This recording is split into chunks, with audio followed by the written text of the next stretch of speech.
In today's video, I'm going to teach you how to build a simple and effective second brain in Notion. So let's dive right in and get started on creating an organized and efficient digital workspace, something you'll come to love and rely on. To begin, make sure you're logged into your Notion account. As soon as you're signed in, create a new page. This will be the central hub of your second brain, so it's important to make it easily accessible and visually pleasing.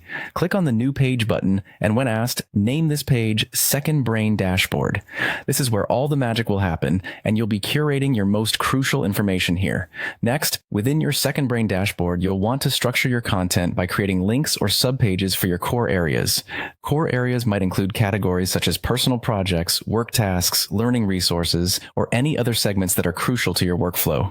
Think of these as your main sections or departments. By compartmentalizing your life into these key areas, you can more effortlessly navigate through your tasks and goals. Now, let's create a dedicated space for quick idea capture. This could be either a separate page or a database, depending on what best suits your needs. When inspiration strikes or a task comes to mind, you can jot it down quickly without losing momentum. It's an efficient way of managing spontaneous ideas, ensuring they don't get lost in the hustle and bustle of daily life.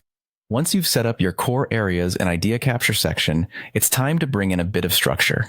You can organize your pages and content by categories or use a system called Para: Projects, Areas, Resources, and Archives. Para is particularly useful as it helps you systematically store and retrieve information based on its functional category. Simply choose the method that resonates with you and allows for easy access to your information. Finally, to give your second brain a dynamic edge, add a calendar view to track your tasks and projects. Notion's calendar feature lets you visualize deadlines and plan ahead, ensuring you never miss a beat. You can create calendar entries for tasks, meetings, deadlines, and any other time-sensitive activities. This will give you a clear bird's-eye view of your schedule and help keep your productivity on track. With these elements in place, your Notion second brain is ready to support your productivity journey. Remember, the goal is to make a system that works for you. Feel free to tweak and adjust as you grow and as your needs change. Thank you for tuning in today, and happy organizing.